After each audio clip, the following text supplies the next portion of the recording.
Today, I'm going to show you how to make chicken piccata at home in under 30 minutes. You guys are going to love this one.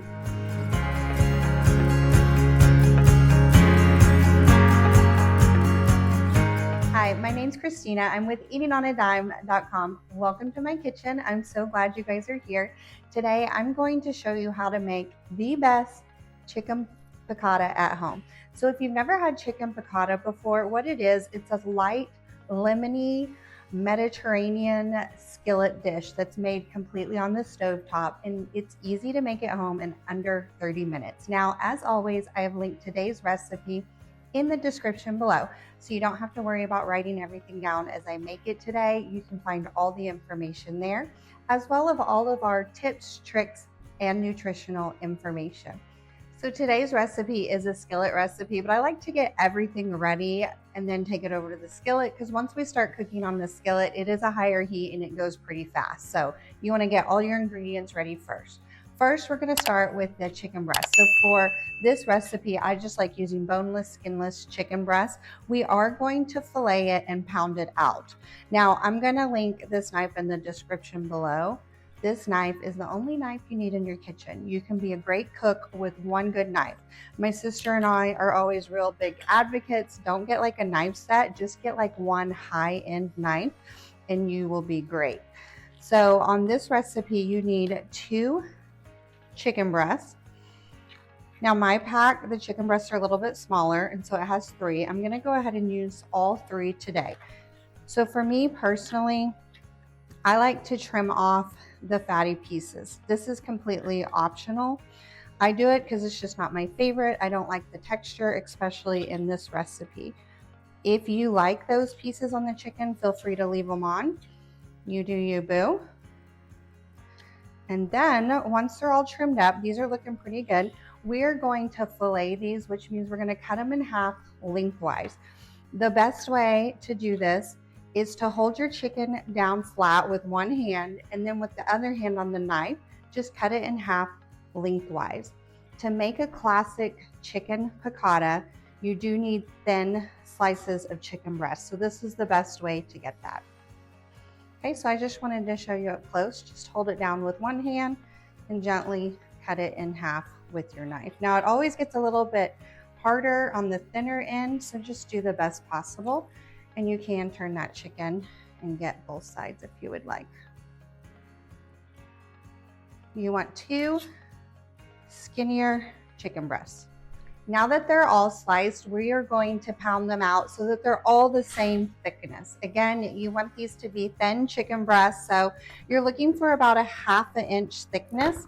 And the secret for having really good skillet chicken is to try to get the pieces to be as even as possible so it cooks evenly. So when I pound out the chicken, you can either put it in a Ziploc bag. I'm going to put it in between 2 pieces of wax paper just to avoid getting chicken guts all over my kitchen, because that's gross. I was going to try to use that knife, but I'm just going to layer these here.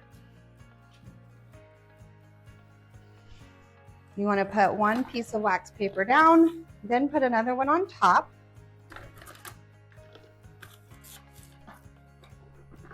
And then you can use a meat mallet, you can use a rolling pin, you can use a wooden spoon, which is what I'm using today. I've always used this wooden spoon and it works great. You just want to gently pound the chicken until it's about the same thickness. Now again, I do about 1/2 inch, but as long as it's the same, it's going to be fine. It's going to be great. But the thinner the better for this recipe.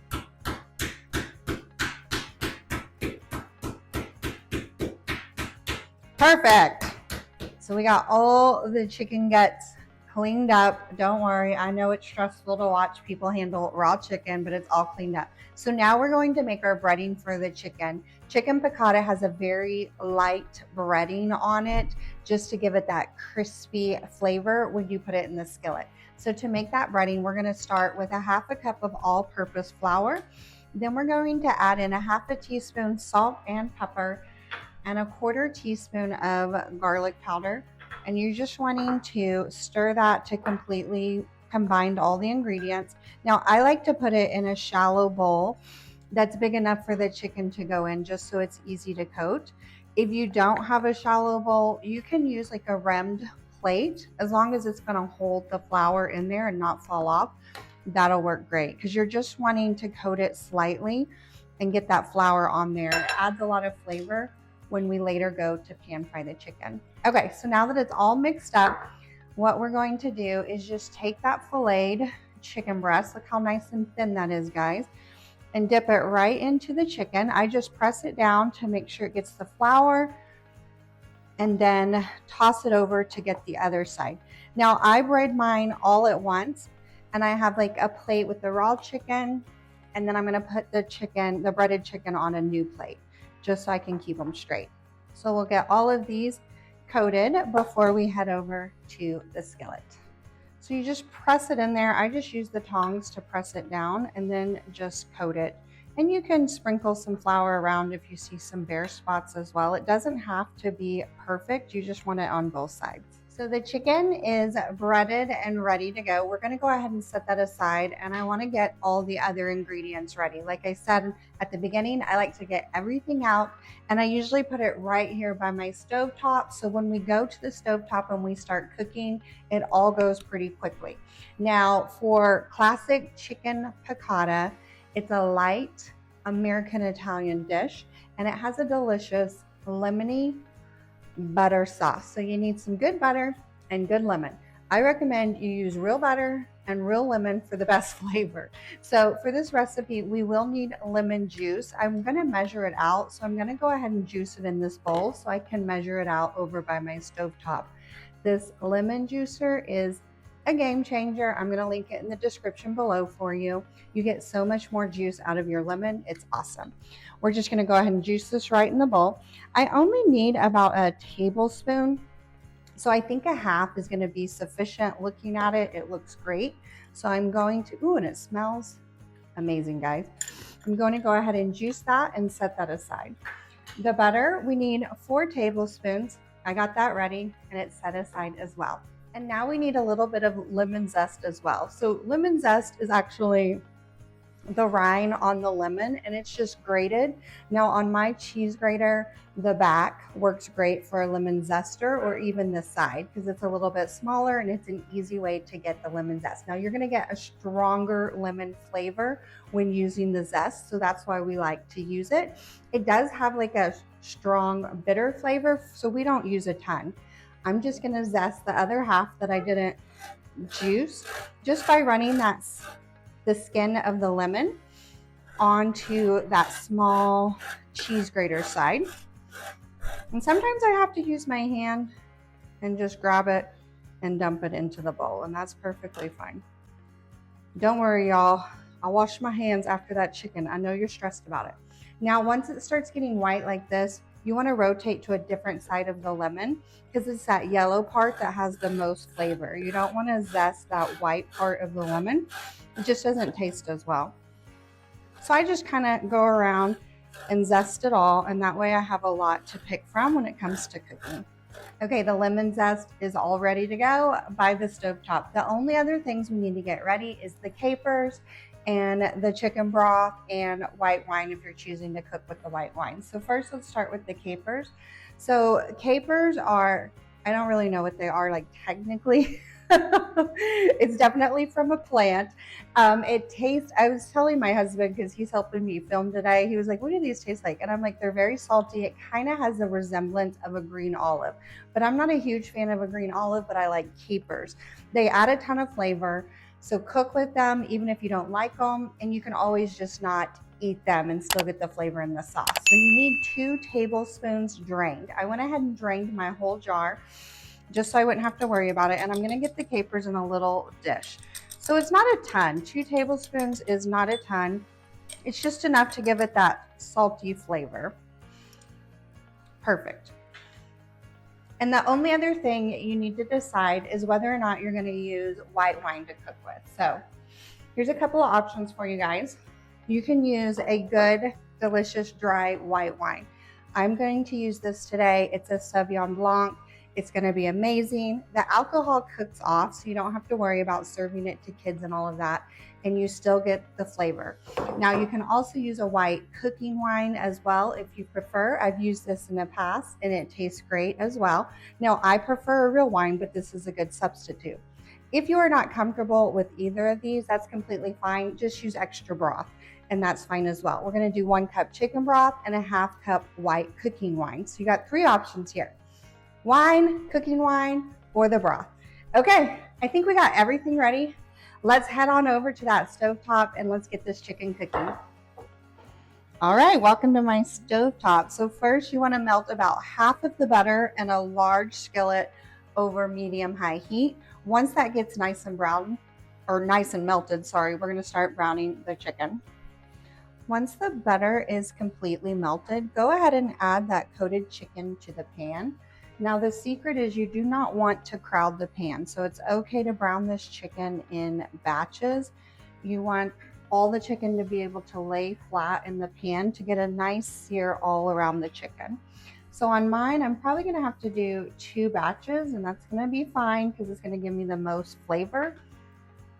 We're going to brown each side for about 4 to 5 minutes until it's nice and golden brown. So once it's nice and brown just like that, go ahead and flip this chicken, and we're going to brown the other side of the chicken as well. So I went ahead and moved the first batch to a separate plate, and I'm going ahead and browning my second batch now. So before I remove the other chicken, I'll show you guys on this. I use this meat thermometer to make sure that the chicken is cooked through. I'm going to link this below for you guys as well if you need one, but this is a game changer in the kitchen. And you just want to make sure the chicken is at 165 before removing it from the pan. Okay, so this is the update on my second batch of chicken, and I just wanted to show you guys how to use this meat thermometer. So what you want to do is stick it in the thickest part of the chicken, and then it'll tell you if it's the cooking temperature, and you're looking for 165. So this is currently at 158, so I need a little bit longer. This one is reading 188, so it's great. And what's awesome about this is that it tells you the temps on there, so you don't have to remember them. So I'm going to go ahead and remove this chicken, but leave the other ones to continue cooking. Once the chicken's been all cooked through and removed from the pan, reduce the heat to medium. Add in the chicken broth. Be careful. And then if you're choosing to use the white wine, add in the white wine. You want those brown bits from the pan to be released because it adds a ton of flavor. So if any is sticking to your pan, use a nice silicone spatula to get those released. Mine are all releasing nicely. Perfect, it looks beautiful. So we want to let this simmer on medium heat for about 4 to 5 minutes, and that's to cook out that alcohol in the wine. Now, if you're using all chicken broth, you don't have to let it simmer as long. But if you're using cooking wine or regular wine, go ahead and let it simmer. It's been simmering about 4 to 5 minutes, so all the alcohol should be cooked out. Now, reduce the temperature on your skillet to low. We are going to add in the remaining butter, which is about 2 tablespoons. Add in the lemon juice, which is about 1 tablespoon. Add in the lemon zest that we prepared earlier, the remaining salt, which is about 1/2 teaspoon, and then the capers. We're going to cook this on low because we want that butter not to burn, and just cook it until it's melted and it makes the delicious sauce. It's smelling wonderful. I wish you guys could smell stuff on YouTube so you could see what it's all about. It smells wonderful already. Once that sauce is nice and melty, we're going to go ahead and add that brown chicken back, and you're just wanting to coat it in that sauce. Ooh, look at that. It already looks good. Once the chicken's added back and coated in the sauce, then you can remove it from heat and it's ready to serve and enjoy. Now it's time for my favorite part. It's time to serve and enjoy. So when I make this at home, I love serving it with pasta. I haven't made any yet, but we are eating this tonight. I'm gonna make some angel hair pasta. The garlic, it's not really garlic, but the butter lemon sauce is amazing. over the angel hair pasta as well. So that's my favorite. But if you are low carb or watching your calories, this would be great over zucchini noodles. That butter sauce is going to taste great over zucchini noodles as well. And then my favorite part about using fresh, delicious white wine is you get to serve it with the leftovers. So that's awesome as well. So I cannot wait to try this, friends. It smells amazing. And that chicken is cooked perfectly. Now, if you're worried about leftovers, it will last for about 5 days refrigerated, and the leftovers on this is great, so don't worry about that. Cannot wait any longer to try it. Perfect, light, lemony taste. Amazing. I love it. Thank you so much for joining me today in my kitchen. I hope I inspired you to make an easy, delicious dinner at home that your family is going to love. Do not forget to like and subscribe so you don't miss any more of our easy, family-friendly recipes.